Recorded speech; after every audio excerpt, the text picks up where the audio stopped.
Esta es una producción de Grupo Fórmula. Hoy voy a leer mi columna porque hoy, 19 de marzo, miro hacia atrás con una mezcla de nostalgia, tristeza y furia contenida. Hace exactamente 5 años, el 19 de marzo de 2020, transmití por última vez mi programa desde los estudios de Grupo Fórmula en Avenida Universidad. Desde ese día el mundo como lo conocíamos se desmoronó. La pandemia de COVID-19 nos obligó a encerrarnos, a reinventarnos y a sobrevivir. Desde el 20 de marzo de 2020 hasta el 13 de marzo de 2023, yo y mis queridos comentaristas hicimos este programa desde casa, a través de Zoom. Todos nos adaptamos. Quienes integran el equipo de producción encabezado por Francine Sarrapi, entre ellos Michel Hernández, Manuel Fernández Pérez Landero, Estefanía Lara, Raúl Cruz, Miguel Guevara, Gustavo, Carmen, Enrique y Cecilia, arriesgaron sus vidas todos los días yendo a los estudios. Grupo Fórmula actuó con una gran responsabilidad, cubrebocas, gel, distancia, medidas que protegieron a quienes pisaban los estudios. Pero no todos sobrevivieron y como muchos, perdí amigos, colegas, personas valiosas. Luis Enrique Mercado, director fundador de El Economista y un periodista brillante. Arturo González, el infatigable director de noticias de Grupo Fórmula. Varios queridos amigos. Mis consuegros, Salvador y Margarita Montes. Y tantos otros que se fueron en medio del caos. Sus nombres son un recordatorio de lo que pudo evitarse. Porque sí, mientras nosotros resistíamos, el gobierno de Andrés Manuel López Obrador nos falló. Y no es una opinión a la ligera, es un hecho respaldado por 800,000 tumbas. Desde el principio lo dije y lo escribí en cada espacio que tuve. El manejo de la pandemia fue un desastre. López Obrador, con su mezcla de terquedad y desdén por la ciencia, nos dio amuletos y discursos vacíos. Se negó a cerrar fronteras cuando el virus ya estaba aquí. No vacunó primero a médicos ni a trabajadores esenciales que sostenían al país y prefirió minimizar la crisis a enfrentarla. Se rehusó a usar cubrebocas como ejemplo, mandando un mensaje de desprecio por las medidas básicas. No invirtió en respiradores ni en equipo médico cuando más se necesitaba. Y hasta promovió tratamientos sin sustento científico, como si la fe pudiera sustituir a la ciencia. ¿Y qué decir de los 2 ineptos charlatanes que él puso al frente de la Secretaría de Salud? Hugo López-Gatell, el doctor Muerte, el autoproclamado experto que subestimó al virus y sobreestimó su ego. Y Jorge Alcocer, un burócrata invisible que nunca dio la talla. Entre conferencias vespertinas llenas de mentiras y una estrategia que nunca fue estrategia, dejaron que el país se hundiera en una tragedia evitable. No exagero al decir que México fue un caso de estudio en cómo no manejar una crisis sanitaria. Otros países cerraron fronteras y su economía. Invirtieron en pruebas masivas y equipos médicos, protegieron a sus médicos. Aquí, el gobierno se aferró a la austeridad malentendida y a la negación. No pasa nada, decía el presidente, mientras los hospitales colapsaban y las familias enterraban a sus muertos sin despedirse. Las cifras oficiales hablan de 300,000 fallecidos, pero todos sabemos que la realidad fue más oscura. El subregistro fue otra de las especialidades de López Obrador. 5 años después sigue el dolor y el enojo, no solo por las pérdidas personales, sino por la indignación de ver que no hay rendición de cuentas.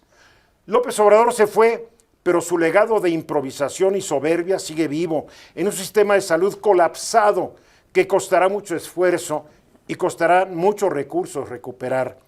Los mexicanos pagamos el precio de su ineptidad con vidas, con dolor, con un futuro que nos robaron. Hoy pienso en aquellos días de Zoom, en las voces que ya no están, en las lecciones que debimos aprender. La pandemia cambió mi vida, como la de miles de millones en este planeta. Pero lo que no cambió, y eso me duele más, es la incapacidad de este país para exigir justicia a quienes nos fallaron. Que no se nos olvide, 800,000 muertos no son un número, son una condena contra quienes nos gobernaron. Es mi idea del día de hoy. Miguel, Juan. Creo, Eduardo, que bueno, además de que es un sentimiento que compartimos, yo creo que la mayoría de los que estuvimos cerca del problema, hay cosas terribles. López-Gatell dijo que si llegábamos a 60,000 muertos, o sea, menos del 10% de lo que sucedió, era una verdadera tragedia. Sucedió 10 veces más casi la 15 tragedia, veces más. o 15 veces la tragedia. Luego, ¿cuántas empresas tuvieron que cerrar? ¿Cuánta gente se fue al desempleo, al sector informal? Y finalmente, ¿cuánta violencia intrafamiliar se vivió en esas casitas chiquititas donde quedaban encerradas las familias? Creo También que en casas grandotas. También en casas grandes, porque la todas, violencia familiar de acuerdo. no conoce condición económica, situación educativa. ni nada. y esas son secuelas que son difíciles de superar y que siguen vigentes. Claro. Empezaste el texto recordando a gente querida que murió, colaboradores. El COVID no solo es la estadística, Es la gente. Todos tenemos una persona cercana que murió, todos tenemos gente cercana a la que le cambió la vida.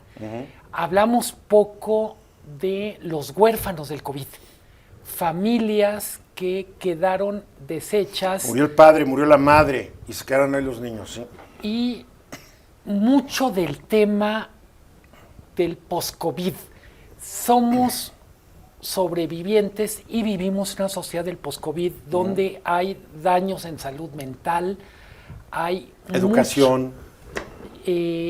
a mí me impresionó, tengo una amiga que es directora de una escuela primaria, secundaria, y decía, hablan mucho de lo que perdieron en matemática, español, pero también en psicomotricidad. Dice, volvían los niños a los patios a jugar y no sabían correr. Claro, ve un niño de 4º año de primaria, llegó el COVID y cuando regresó ya estaba en primero de secundaria y no había ido a la escuela. El sistema educativo a distancia fue un desastre, aunque nos dijeran lo contrario. O sea, fue una cauda de mentiras con un hipócrita diciendo un abrazo a los mexicanos que han perdido a su familia. Cuando en este programa decíamos, ¿por qué no están vacunando primero a los médicos? Claro. No los vacunaron. Y cuando lo hicieron, no vacunaron a los médicos particulares, que murieron muchísimos. Enfermeras.